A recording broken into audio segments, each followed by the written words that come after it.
Pada kesempatan kali ini, Mr. K mau membahas beberapa karakter yang semakin menunjukkan pesona, kegemilangan, serta peran yang luar biasa besar di dunia One Piece, di mana di luar kekuatan yang gila juga membuat nama mereka semakin melejit, baik di dunia One Piece sendiri maupun di dunia nyata bagi para fans One Piece. Siapa ajakah mereka? Nih orang-orangnya. Nama yang membuka daftar kita adalah Kurohige. Kamu belum tahu siapa saya. Kalau yang satu ini sih sebenarnya udah bikin geger fans One Piece di seluruh dunia bahkan sebelum time skip terjadi. Semua ini berkaitan dengan kejadian gila yang ada di Perang Besar Marineford. Tindakan yang dilakukannya nyatanya menjadi rentetan demi rentetan yang terasa sangat terencana. Misalnya, kalau ia membunuh Tats demi buah iblis Yami Yami no Mi, rupanya diketahui kalau buah Yami Yami no Mi bukan buah iblis Logia biasa. Yang mana emang buah iblis itu ya sangat spesial. Lalu Kurohige telah mengambil buah iblis milik Oyaji Shirohige yakni Gura Gura no Mi, membuatnya menjadi semakin mengerikan karena seolah ada dua kekuatan di dalam dirinya yang bisa membahayakan lautan. Terus dia juga menangkap S sebagai upayanya untuk menciptakan perang besar Marineford yang selanjutnya membuat ia bisa mencuri kesempatan mengambil buah iblis Gura Gura no Mi.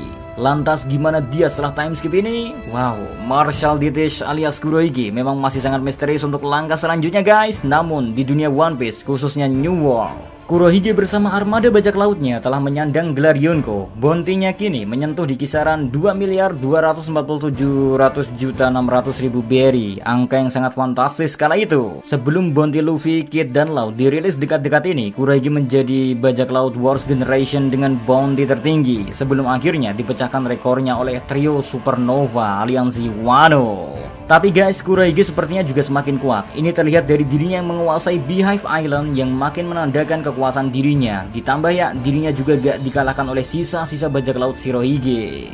Kedua, ada nama Doflamingo. Oke, mungkin kita sepakat jika dirinya memang saat ini udah redup dan terperangkap di Impel Down. But tetap aja kan, arc Dressrosa merupakan arc yang ada di kronologi setelah time skip. Nah, selama arc Dressrosa inilah, Doflamingo sukses memberikan kesan villain yang sangat melekat bagi kita semua. Memang sebelum time skip kita nggak bisa melihat banyak hal ya terkait seperti apa Doflamingo ini sebenarnya. Tapi yang jelas, di saat Marineford ia sempat menjadi pihak yang merepotkan. Barulah di after time skip, mulai terbuka segila apa Doflamingo ini. Ia merupakan sosok joker di balik industri buah iblis Smile yang senantiasa distorkan kepada Kaido. Nah, gokilnya adalah ketika rencana Law untuk menjatuhkan Doflamingo, rencana Law terbilang sangat cerdik, yakni berusaha menahan Caesar sebagai otak pembuatan buah iblis Smile dan menjadikannya sandera agar Doflamingo mau melepas statusnya sebagai Shichibukai. Tak lama dari ancaman Law, Doflamingo memang benar melepas status Shichibukainya, namun itu semua hanya kebohongan semata. Ia bisa membuat berita palsu ini karena statusnya yang anak dari keluarga Tenryubito. Terus gak cukup sampai di sana, terungkap juga kalau Doflamingo menjadi pihak luar selain pemerintahan dunia yang mengetahui harta nasional Marizoa. Latar belakang yang sangat mengerikan bukan? Bicara masalah kekuatan pun, Doflamingo menjadi villain dengan usaha luar biasa susah payah dari Luffy karena konsep awakening buah iblis bisa kita saksikan langsung dari Doflamingo. Itonomi miliknya yang memanipulasi benang bisa mempengaruhi di lingkungan sekitarnya sampai bisa membuat bangunan menjadi benangnya. Awakening awal mula dikenalkan secara gokil. Ketiga, diisi oleh Koby. Yap, sosok anak penakut yang sempat ditunjukkan di awal kisah petualangan Luffy mengarungi samudera ini mengalami glow up yang sangat luar biasa khususnya setelah time skip. Ia bukan lagi anak ingusan yang penakut dan disuruh-suruh. Ia telah berlatih sangat keras di bawah tangan dingin Monkey D. Garp. Dan setelah itu ya, tada, jadilah Koby yang tampan dan juga secara kekuatan tidak lagi bisa diremehkan.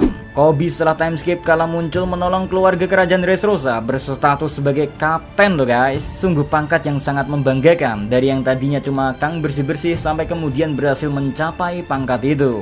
Jadinya itu berarti menjadi admiral bukanlah sesuatu yang mustahil bagi dirinya di masa yang akan datang. Meski kita tahu menuju ke sana masih membutuhkan proses yang sangat panjang. Namun yang bikin para fans salut dengan Koby bukan hanya itu. Ia tercatat sebagai salah satu anggota organisasi rahasia di dalam angkatan laut, yakni SWORD. Hal ini menandakan jika Koby dipercaya sedemikian rupa sampai mengemban tugas penuh resiko dan misterius. Dalam mengemban tugas ini pun, ia sering berkomunikasi dengan Distrak. Kini ia memiliki tugas menangkap buah Hancock yang telah dilepas status Shichibukainya.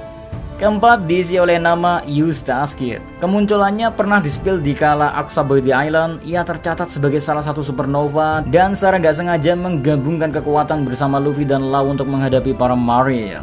Siapa sangka kan setelah insiden tersebut Kid kembali dipertemukan dengan Law serta Luffy. Ketiganya menjadi trio sableng yang menghindar dari serangan Big Mom serta Kaido dengan wajah kocak mereka. Sebelum time skip, memang pesona Kid sebagai supernova kurang begitu diekspos. Baru dah di after time skip, khususnya di arc Wano Kuni, dirinya bisa unjuk gigi. Malahan sempat disinggung juga ya kalau ia sempat bertarung dengan Shanks yang membuat dirinya harus kehilangan salah satu lengannya. Maksudnya entah Shanks atau krunya, gak tahu dah. Di Wano Kuni, dirinya yang sempat ditahan oleh Kaido menunjukkan sesuatu yang hebat, tak kalah dari Luffy maupun Law. Dengan kombinasi mereka semua, dua Yonko sekalipun berhasil ditumbangkan. Kid bersama Law saling bahu-membahu untuk melawan Big Mom. Terus momen luar biasa terjadi, yang mana Kid rupanya berhasil membangkitkan awak kening buah iblisnya yang berkonsep memanipulasi magnet. Kid menjadikan Big Mom sebagai inti magnet, membuat semua material besi mendekat dan memerangkap Big Mom. Lalu nama Kid kemudian semakin terkenal di seluruh samudra karena dirinya menerima upgrade bounty yang sangat luar biasa, yakni menyentuh 3 miliar berry atau lebih tepatnya 3 miliar berry pass. Ini menjadikan dirinya bahkan bernilai lebih tinggi dari Yonko Marshall di Deeds.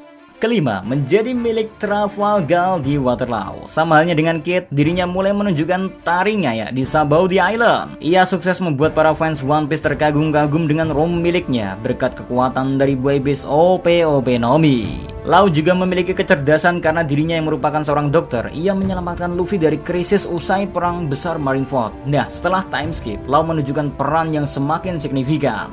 Bermula dari ajakannya untuk membuat aliansi bersama Luffy, aliansi mereka berfokus untuk mengacaukan Kaido yang sebenarnya Law lebih mengincar untuk jatuhnya Doflamingo dan ingin mengadu domba antara Kaido serta Doflamingo. Terus semakin kesini terlihat dah bagaimana pribadi Law ini sebenarnya. Mulai dari dirinya yang penyandang nama D, kesedihan masa lalu yang sangat menyakitkan baginya, penyakit yang diderita, sampai buah iblis OP Nomi yang sangat berharga bagi dirinya. Terus di dunia One Piece sendiri, nama Law melesat begitu tinggi usai mengalahkan Big Mom di Wano Kuni. Kekuatannya pun udah di level yang meningkat guys, yakni Law sanggup menyakiti organ dalam Big Mom. Dan sama halnya dengan Kid, dirinya menerima bounty sampai 3 miliar berry sebagai hadiah sukses mengalahkan Yonko yang sangat kuat ini. Keenam, jelas kita gak bisa mengabaikan nama Monkey D. Luffy. Sebagai penanti setiap petualangan Our Bakashincho ini, Luffy memang secara kekuatan sangat-sangat berbeda setelah time skip. Aura yang dimunculkan Luffy dengan penguasaan ketiga hakinya membuat dirinya berada di level berbeda dengan setiap nakama. Ditambah Luffy tak pernah puas akan kekuatan yang ia miliki. Selagi ada kesempatan ya, menambah kekuatan akan selalu menjadi opsi yang ia pilih.